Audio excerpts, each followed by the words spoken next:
Please, sir. I want some more. You're not only going to get the announcement of the game, but also your first look at the gameplay. Please, sir. I want some more. Welcome to Highguard. And ride without rest. For coin or for cause, I fight to the end.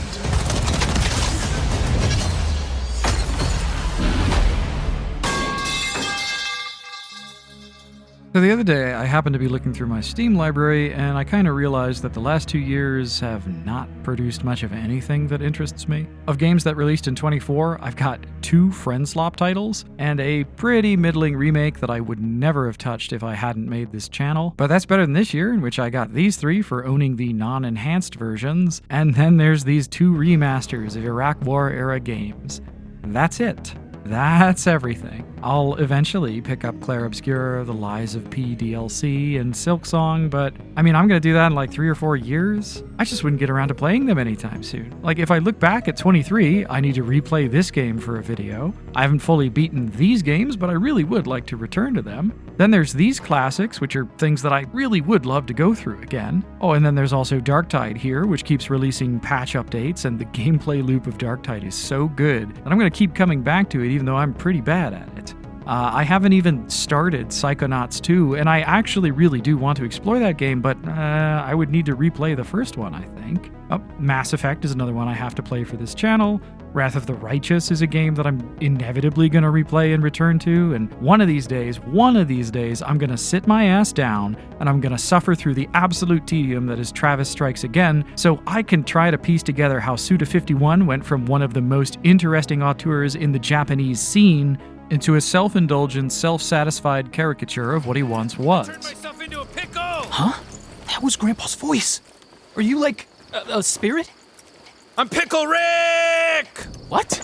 What other medium is like this? I have a backlog of books that I'm trying to work through, but once I've read all of these books, it's not like I'm going to go back and I'm going to read them again. Like, yeah, sure, people rewatch movies or shows, but you're signing up for a much smaller time commitment when you do that. If a Baldur's Gate 3 playthrough is like 100 hours, that's like 50 movies you could watch in that time. Games uniquely have this real issue of historical oversaturation. There's so much good stuff that released years and years and years and decades ago. Why do you really need to keep buying the new stuff? Well, FOMO culture, which is to say buying games as a means of identity and access to social approval and validation, that's one way to get around this issue. I talked about it in my last video. But what about everybody else? Everyone with an otherwise healthy relationship to their own identity. How do we get them to not just enjoy the good stuff from yesteryear? Well, what if you normalized metagaming the fun out of absolutely everything? So right away, let me clarify. Metagaming in a competitive setting, it doesn't really let you skip on the process of building up skill, muscle memory, and knowledge. And competitive games anyways have infinite shelf lives, and people today are still playing fighting games that are older than the average Kenyan. A Blanca ball. Heard of the king snake? What's the king snake? What is the king snake? Metagaming single player, or more accurately PvE games, the antagonist being the game itself, that's something completely different. When you metagame this way, you're chopping hours and hours of fun out of the game for what? So you can finish it more quickly, more effortlessly, and show everyone your gamer score, your achievements? More realistically, it's so that you can move on to the next game faster. And that's the part that the games industry loves. Good little pay piggies get bored of things within a week or two. And nothing to show for the trouble but rotting squid meat. Let me put all of this in a different light. I have a friend who I recommended Old Boy to. It's a fantastic movie. She looked up a plot synopsis. She read the twist. If you watch a movie for the first time already knowing its entire plot synopsis, it's always a different experience, and it's always an inferior experience. And you're much less likely to ever want to go back and watch it again because it was boring, so you're much more likely to fill up that time by watching some other new movie. Please explain to me how this is any different. You buy a game, before you play it, you look up whatever the meta build is, you look up where to go, you have a guide open, and you follow it to the dot. You steamroll 95% of the game's bosses by pressing a single button. How's that any different from reading the plot synopsis to Blade Runner 2049 before you watch it? You are going to be bored. Once you finish it, if you finish it, you're probably not going to want to return because it was probably boring.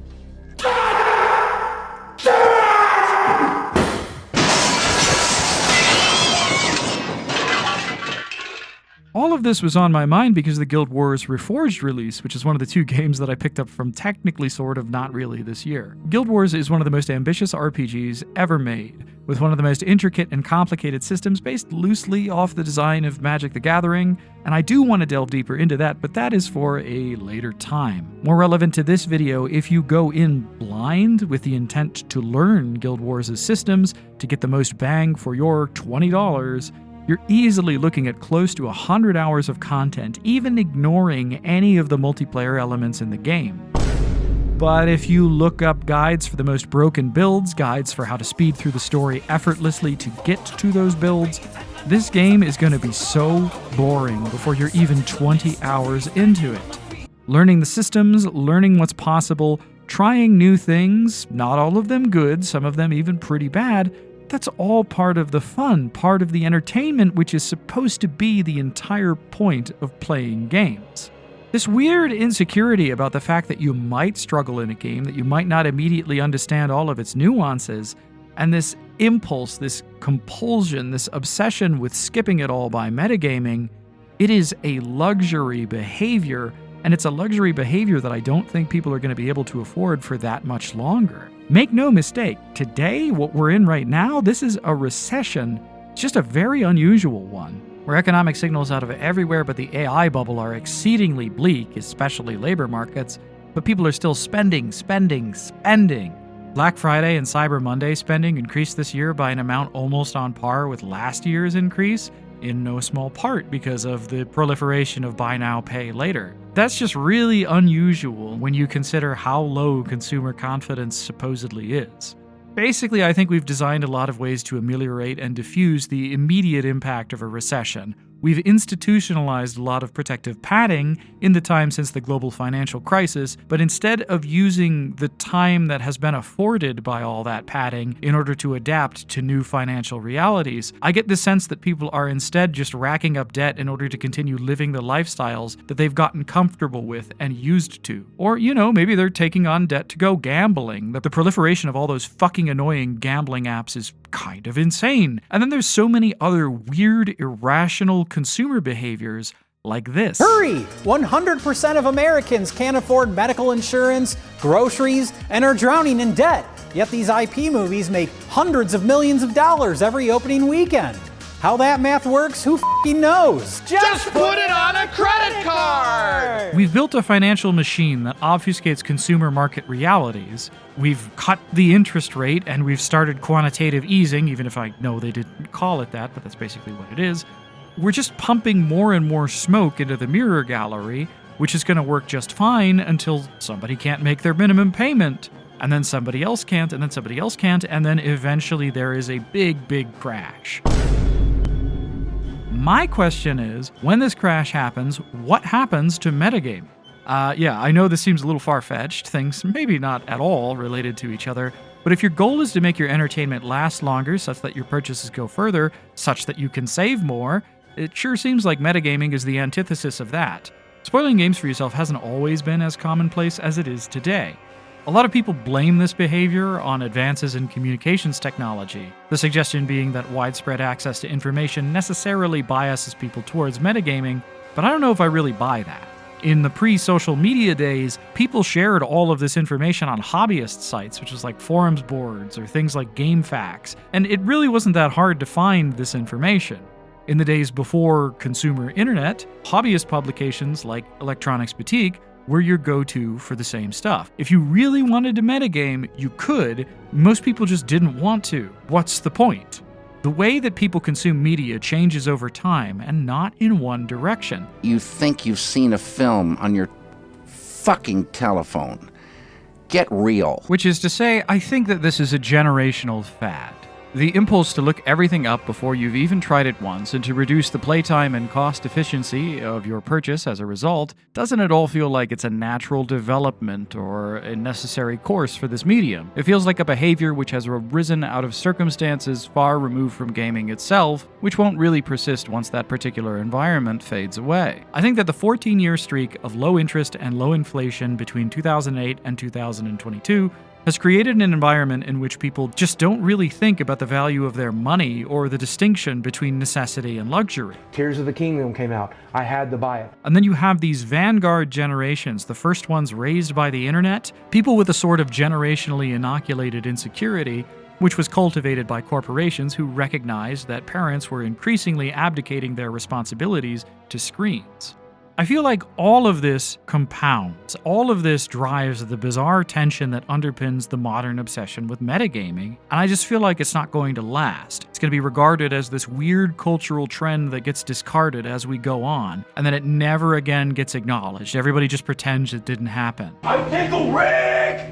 What beloved doctor? I'm Kendall Rick!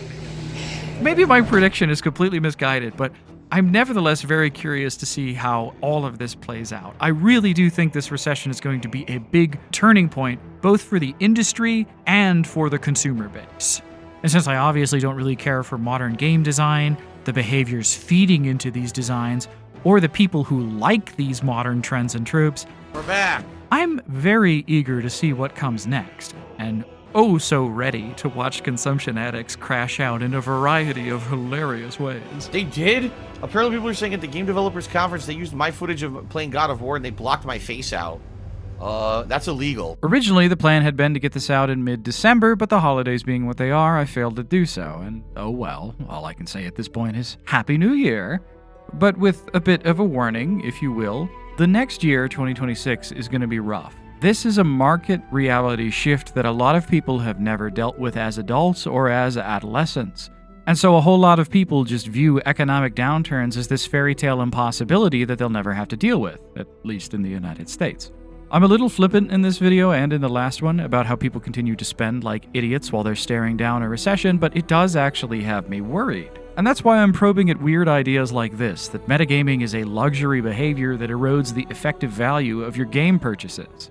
There's a lot of things that are just normal today that at one point were effectively unthinkable and not that long ago. Maybe another obvious one, the sheer amount of money that is spent on worthless cosmetic microtransactions. You know, once upon a time, we made fun of pay piggies on their sparkle ponies. We made fun of the very idea of buying digital luxury goods.